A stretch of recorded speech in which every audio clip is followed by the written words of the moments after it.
Have you ever sat quietly, no task in front of you, no one waiting, and felt, for just a moment, like you did not quite recognize the life you were living? Not because anything was wrong, not because something had broken, just a brief, strange distance. Like you had been moving so continuously that stopping, even for a second, made the motion itself feel unfamiliar. Do you ever wonder how long that feeling has been there, waiting in the pauses, surfacing in ordinary moments while stirring coffee, while driving home, while the house finally goes quiet? Most of us do not stay with that feeling long enough to ask what it is. We find something to return to, something that needs doing. But Socrates believed that the most important question a person could ever sit with was not about the world outside, not about what to achieve or how to be seen or what comes next. It was simpler than that and more uncomfortable. Do you actually know who you are beneath everything you do for other people? She had spent years becoming someone people relied on. At work, she was the one others came to when things were unclear. She gave direction calmly. She made decisions when no one else wanted to. She was organized, measured, composed. Her colleagues described her as dependable. Her manager called her an anchor. At home, it was the same. She was the one who remembered everything, who planned ahead, who held the emotional weight of the household without naming it as weight, because naming it would mean admitting something, and she had never found the right moment for that. The days were full, the weeks moved fast. And yet, somewhere in the middle of all of it, she noticed a feeling she could not quite locate. Not sadness exactly, not exhaustion, something more like distance, as if she were watching her own life from slightly outside of it. She would catch herself in the middle of ordinary moments, stirring coffee, driving home, replying to a message, and feel a brief, strange disconnection. Like she had been running for a long time and had only just looked up to ask where she was going. She did not stop, there was too much to do, and besides, she was fine. That was the word she used most often when anyone asked. Fine. There is a reason that word becomes so comfortable. Fine is efficient. Fine requires no follow-up. Fine keeps things moving and keeps people from looking too closely. It is the answer of someone who has learned, somewhere along the way, that their inner experience is not the priority right now. And they have repeated that lesson so many times in so many situations that they can no longer tell when it stops being useful and starts being a wall. Socrates spent his life walking through the streets of Athens doing something that made people deeply uncomfortable. He asked questions. Not hostile questions, not trick questions, simple ones. What do you mean by that? How do you know that is true? What would you do if the opposite were the case? What made those questions so unsettling was not their difficulty. It was that they exposed something. They revealed that the certainty people carried around with them about virtue, about knowledge, about who they were was mostly unexamined. It was inherited. It was assumed. It had been spoken aloud enough times that it had started to feel like ground, when really it was just a habit of speech. People had answers that had never been questioned, including questions about themselves. She had answers, too. She was reliable, she was strong, she was someone who handled things. These were true, but they were also a kind of story. A story she had told so many times it had become the whole of how she saw herself. And inside that story there was not much room, not enough room to ask, what do I actually want here? What am I actually feeling underneath the managing? What happens to the parts of me that do not fit this version of who I am supposed to be? She did not ask those questions, not because she was incapable, but because the story was working. It was holding everything together, and you do not usually question what is holding everything together, not until you begin to notice the weight of it. The subtle exhaustion that comes not from doing too much, but from the effort of continuously presenting a version of yourself that leaves certain things out. Socrates noticed this in the people he spoke with. Not the bad ones, not the dishonest ones, but the decent, functioning, capable ones who had simply accepted a picture of themselves without ever examining where it came from or whether it was still true. They had built identities from the outside in, from expectation, from circumstance, from what they had proven themselves to be in other people's eyes. And they had come to live inside those identities so completely that there was no longer any gap between the role and the person. No interior room where something different was allowed to exist. The disconnection she felt in those quiet, unremarkable moments was not a malfunction. It was not a sign that something had gone wrong in her life. It was a question trying to surface. And questions, once they begin to form, do not simply dissolve because you stay busy. Here is something that is rarely said out loud. Self-knowledge is not a pleasant thing to pursue. It is often described as liberating, as clarifying, as something you do to become more whole. And eventually, perhaps it is those things. But the beginning of it does not feel that way. The beginning of it feels like standing in a familiar room and slowly realizing you do not recognize everything in it. There are things you have been carrying for so long that you stopped calling them burdens. You just called them yourself. The way you go quiet in certain conversations, not because you have nothing to say, but because you have learned that saying it costs more than staying silent. The way you overextend again and again, and then feel a quiet, formless resentment that you cannot quite justify because you technically chose this. The way you have come to measure your worth almost entirely through your usefulness, and then feel unseen on the days when nobody seems to notice the effort. These patterns are not dramatic. They do not announce themselves. They just quietly shape the experience of living from the inside. And they have names, but the names require looking at them directly. And looking at them directly requires a kind of stillness that most people cannot easily find. Not because they are weak, but because the pace of a full life makes stillness feel like a luxury or a risk. Because if you slow down long enough, something rises, a feeling that has been waiting, a question that has no clean answer. An awareness of the gap between the life you are living and the one that, somewhere in a quieter part of yourself, you had imagined. And most of us, when we sense that gap approaching, find something urgent to attend to. So we keep moving, we stay productive, we stay helpful, we stay fine. The question Socrates might ask, not cruelly, not as a challenge, but with that particular calm patience he was known for, is this: who are you when there is nothing left to manage? The ancient Greeks had a phrase carved into the entrance of the temple at Delphi. Know thyself. Socrates did not invent that phrase, but he devoted his life to taking it seriously. He believed it was the most important and most neglected work a person could do. And he also believed, after years of conversation, after questioning some of the most educated and respected people in Athens, that most of them were not actually doing it.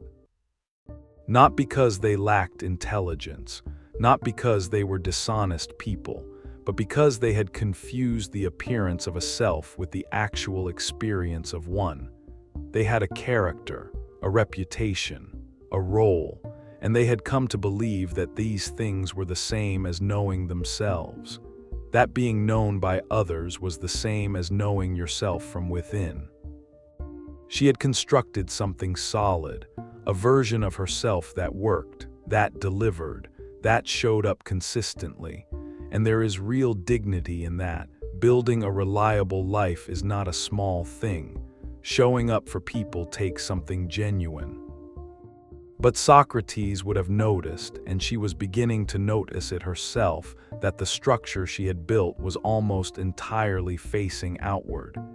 Her sense of who she was had been assembled in relation to other people, what they needed from her, what they expected, what she was willing to give. Her identity had taken its shape from the outside in. And there is a particular kind of loneliness in that, even when you are surrounded by people who need you. When a person's sense of self is made almost entirely of what they provide, something quietly narrows. They can tell you what they accomplished last week, last month, last year. They can tell you who is counting on them and why. But ask them what they actually feel right now with no task attached, and the answer comes slower, softer, less certain. Because the inner life has not been tended to with the same attention as everything else. That gap between the constructed self and the felt self is not a character flaw. It is not a sign of ingratitude or weakness.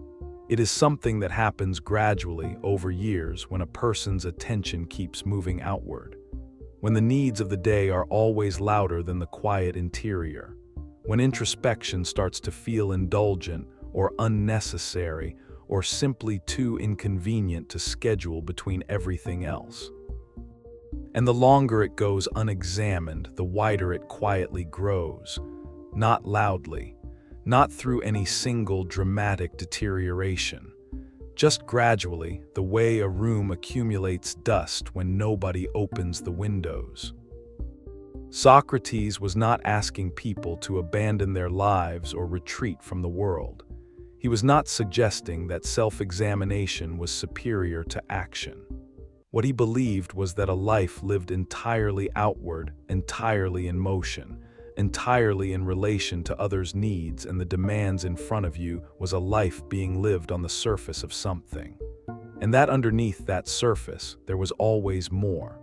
Richer, more complicated, more honest material.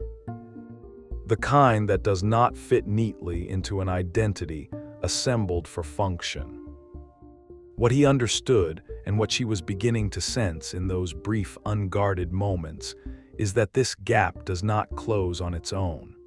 It does not close through achievement, or through eventually producing enough to feel like you have earned the right to rest. It does not close by waiting for a quieter season of life when everything will have settled enough to finally turn inward. That quieter season for most people never arrives. Because if you have spent years in motion, stillness does not feel like relief. It feels like exposure.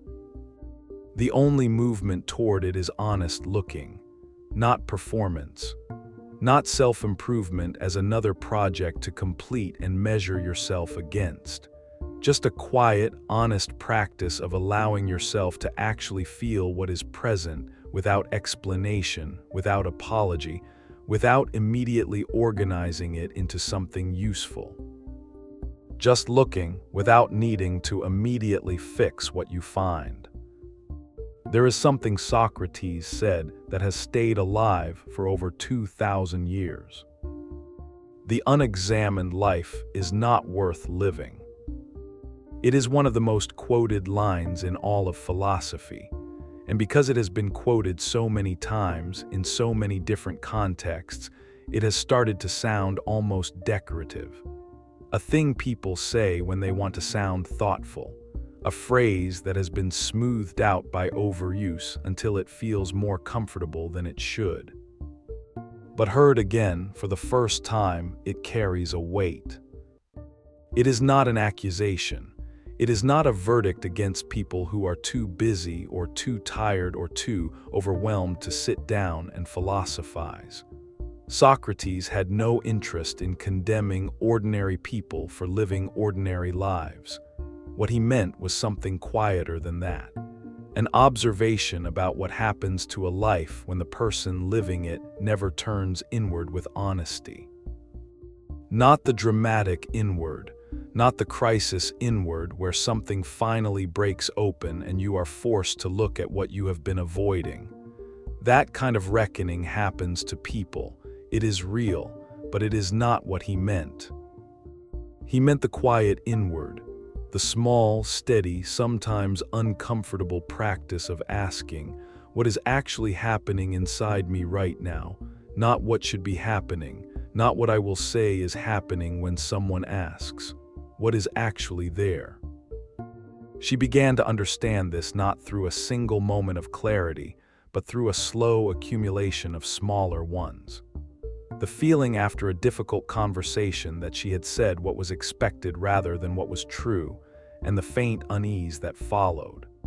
The realization one ordinary evening that she genuinely could not remember the last time she had done something solely because she wanted to, not because it was needed, not because someone else would benefit. The way a certain kind of praise would arrive and leave her feeling not full, but slightly hollow. Because the praise was for the version of her that performed, not for the version that simply existed. These were not dramatic moments. No one watching from outside would have known anything had shifted. But they were honest ones, each one a small crack of light through something that had been sealed for a long time.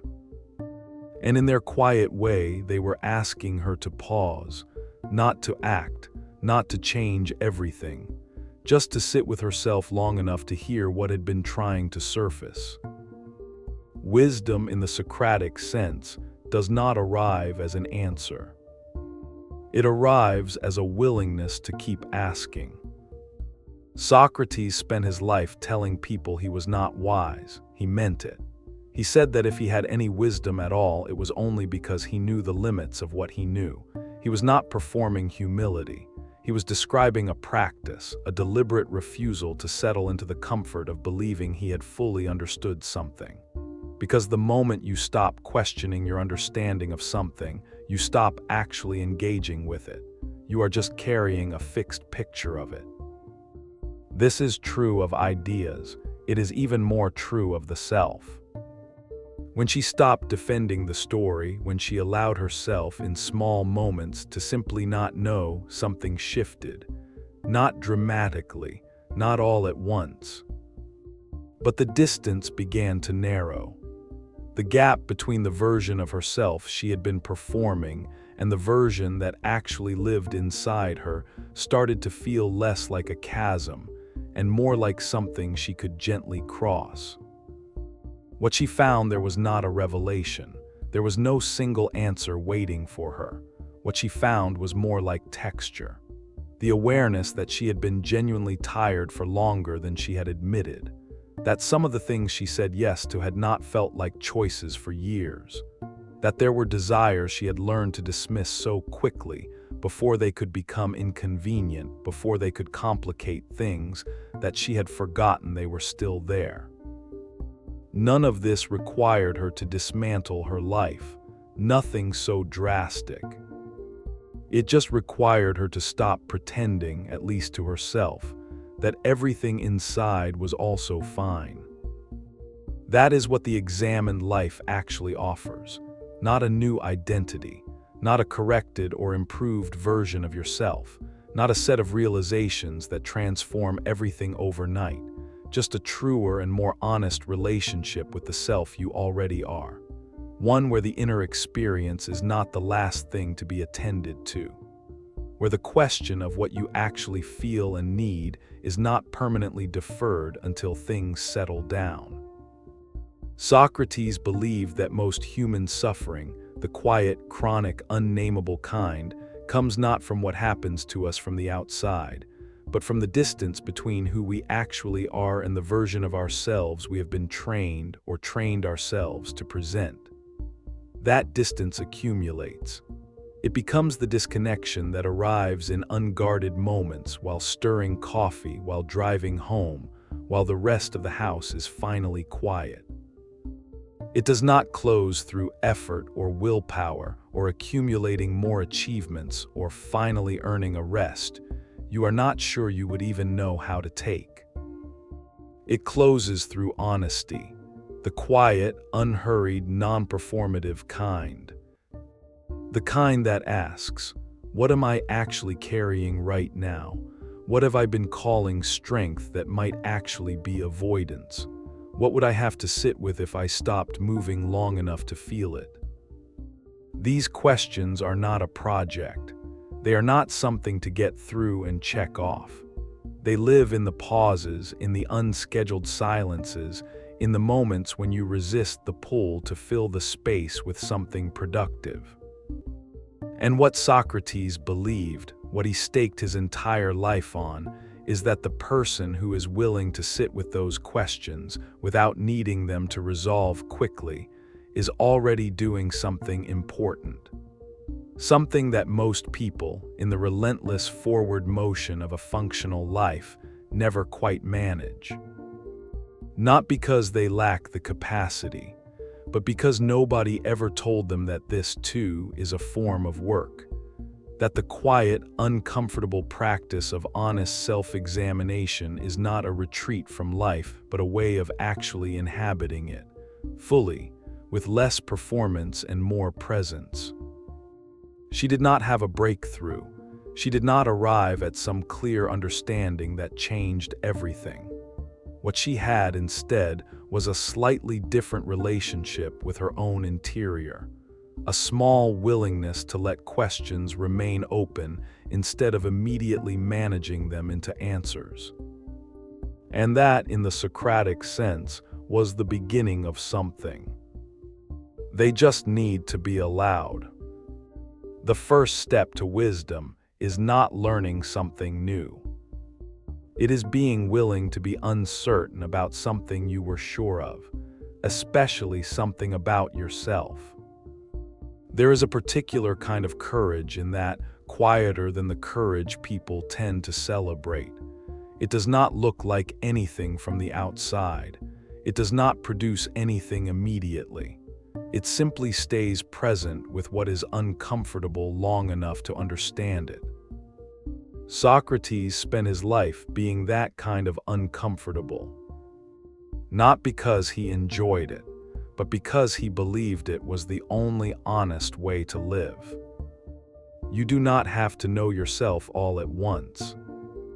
You do not have to have a revelation or a breakthrough or a profound moment of clarity to begin this.